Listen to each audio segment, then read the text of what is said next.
इस वक्त की एक और बड़ी खबर आपको बता दें, आज से देश में 3 नए आपराधिक कानून प्रभावी हो गए हैं। अंग्रेजों के जमाने से चल रहे कानून अब बदल दिए गए हैं। पीसी, सीआरपीसी और एविडेंस एक्ट की जगह लेंगे 3 नए कानून। आज से नई धाराओं के तहत एफआईआर दर्ज की जाएगी। भारतीय न्याय संहिता कानून आज से लागू हुआ है। भारतीय नागरिक सुरक्षा कानून और भारतीय साक्ष्य अधिनियम कानून, ये 3 नए कानून जो कि आज से लागू हो गए हैं, आज से प्रभावी हो गए हैं। देश में आईपीसी की जगह बीएनएस लागू किया गया है। नए कानून से आपराधिक केस में फैसले में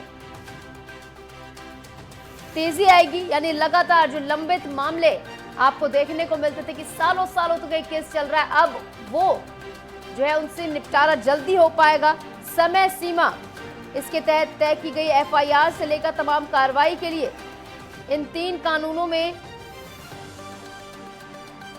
समय सीमा तय की जाएगी और इससे आपराधिक केस के फैसले में तेजी भी आएगी। जहां देश में अब आईपीसी की जगह बीएनएस लागू हुआ है। आज से देश में 3 नए आपराधिक कानून लागू हो गए हैं और 3 नए आपराधिक कानून लागू होने से जो कानून व्यवस्था है वो और ज्यादा व्यवस्थित, सजग बनाने के लिए सरकार यहां पर प्रयासरत। और ये 3 नए कानून जिनसे एफआईआर से लेकर जो तमाम कार्रवाई की जाएगी उसके लिए समय सीमा तय की जाएगी। पीसी, सीआरपीसी और एविडेंस एक्ट की जगह लेते हुए 3 कानून आपको नजर आएंगे।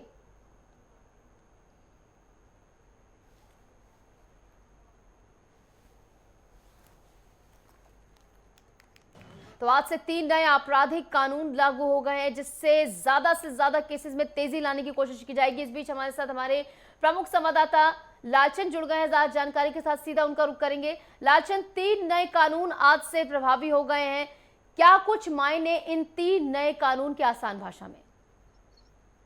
निशु, आपको बता दूं कि जिस तरीके से आज से जो है 3 ऐसे कानून हैं जो लागू होने जा रहे हैं, यानी कि जो अंग्रेजों के जमाने के कानून थे उसमें अब बदलाव किया गया है। जिस तरीके से ये 3 कानून लागू होंगे उसको लेकर सभी राज्यों में जो है सभी अधिकारियों ने जो है तमाम तैयारियां की है। अगर हम उत्तर प्रदेश की बात करें तो उत्तर प्रदेश में जो डीजीपी हैं प्रशांत कुमार, उन्होंने इसको लेकर तैयारी की है और इसकी समीक्षा भी की थी और इस पर चर्चा भी की थी। और उन्होंने कहा था कि 100% जो ट्रेनिंग है वो कहीं ना कहीं पुलिस कर्मियों को दी जा रही है और ज्यादा से ज्यादा जो है लोगों को इसकी जानकारी हो सके, इसको लेकर एक पुलिस ने बुकलेट भी जारी की है, उसको भी दिया जा रहा है, जिससे कि उन तीनों कानून के बारे में बताया जा सके। क्योंकि जिस तरीके से अगर हम पहले कानून की बात करें, जो भारतीय न्याय संहिता है, जो न्याय के लिए एक काफी महत्वपूर्ण जो है बदलाव किया गया है इसमें, तो ये माना जा रहा है कि इसमें जो है काफी महत्वपूर्ण होगा न्याय दिलाने में लोगों को।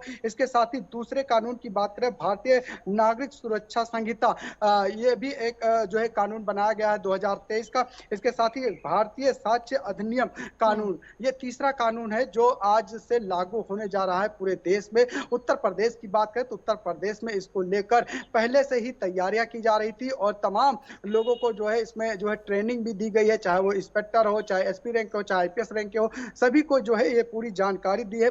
बकायदा इसका प्रशिक्षण चलाया गया है। जिस तरीके से अगर हम बात करें नाबालिग बच्चियों के साथ गैंगरेप की, तो इसको लेकर कहीं ना कहीं लंबा समय लगता था, न्याय नहीं मिल पाता था लोगों को और उनको दूसरे एक दरवाजे से दूसरे दरवाजे दौड़ना पड़ता था। तो कहीं ना कहीं ये कानून आने से कहीं ना कहीं उन पीड़ित परिवार को जो है न्याय मिल पाएगा। और इस कानून में अगर बात करें नाबालिग बच्ची से रेप के मामले में जो है फांसी तक की सजा का प्रावधान इसमें किया गया है। इसके साथ ही आपको बता दें कि जिस तरीके से जो अपराधी होते थे वो अपराध करते थे और लंबे समय से बचे रहते थे, उसको लेकर भी कहीं ना कहीं सख्त कानून बनाए गए हैं और संपत्ति जब्त तक की जो है कार्रवाई इस कानून में रखी गई है। इसके साथ ही आपने बता दूं निशु की जिस तरीके से मॉब लिंचिंग की घटनाएं लगातार देखने को मिलती थी, कई अलग अलग समुदाय में जो है इस तरीके की घटनाएं देखने को मिलती थी। 5 से 6 लोग अगर घटना को कारित करते थे तो कहीं ना कहीं जो न्याय मिलने में एक लंबा समय लगता था, लेकिन इसमें एक कठोर कानून बना दिया गया है, इसमें साफ कर दिया गया है कि अब अगर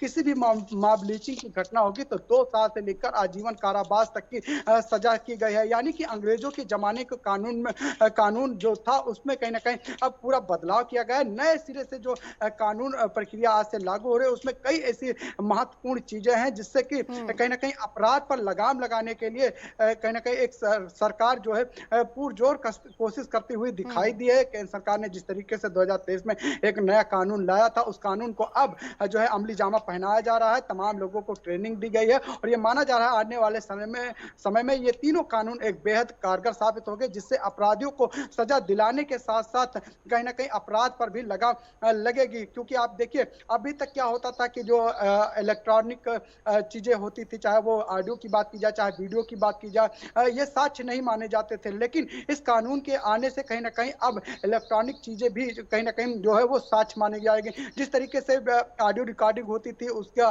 फोरेंसिक जांच कराई जाती थी, लेकिन लंबा समय लगता था, उस पर कार्रवाई नहीं हो पाती थी, साक्ष्य नहीं माने जाते थे। लेकिन अब कहीं ना कहीं जो ये कानून आया इसमें जो है चाहे ऑडियो हो चाहे वीडियो, उसे साक्ष्य माना जाएगा, उसका परीक्षण किया जाए, उसके बाद उस साक्ष्य के आधार पर अपराधी को सजा भी दिलाने का काम किया जाएगा। जी बिल्कुल, अब धर धर नहीं भटकना पड़ेगा लोगों को न्याय के लिए।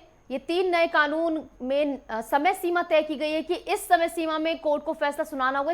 इसी के साथ सवाल यह है कि विपक्ष का क्या कुछ रुख है इन 3 कानूनों को लेकर? बिल्कुल निशु, जिस तरीके से ये जो 3 महत्वपूर्ण कानून हैं इसको लेकर जिस तरीके से सभी राज्यों ने लगभग तैयारी की है, लेकिन उत्तर प्रदेश की जिस तरीके से बात करें, एक बड़ा प्रदेश है और बड़ी जनसंख्या वाला प्रदेश है। ऐसे में कहीं ना कहीं उत्तर प्रदेश के डीजीपी की बात करें तो उन्होंने इसको लेकर बाकायदा प्रशिक्षण कराया था और इसके साथ ही तमाम जो पुलिसकर्मी है उनको इस पूरे कानून के बारे में जानकारी दी जा रही है, क्योंकि कानून का दुरुपयोग भी ना हो सके इसको लेकर भी कहीं ना कहीं प्रशिक्षण काफी जरूरी है। और शायद यही वजह है कि जो आईपीएस है, पीपीएस और इंस्पेक्टर है उनको 100% ट्रेनिंग जो है उत्तर प्रदेश में कराई गई है। वहीं अगर सब इंस्पेक्टर की बात करें तो उनको अभी 30% और जो है ट्रेनिंग कराई गई है। वही सिपाही की बात करें या हेड कांस्टेबल की बात करें तो 40% ट्रेनिंग कराई गई है। इसके साथ ही कानून को जिस तरीके से लागू होने जा रहा है आज से, इन सभी चीजों को लेकर उत्तर प्रदेश के सरकार की तरफ से और उत्तर प्रदेश के जो डीजीपी हैं वो भी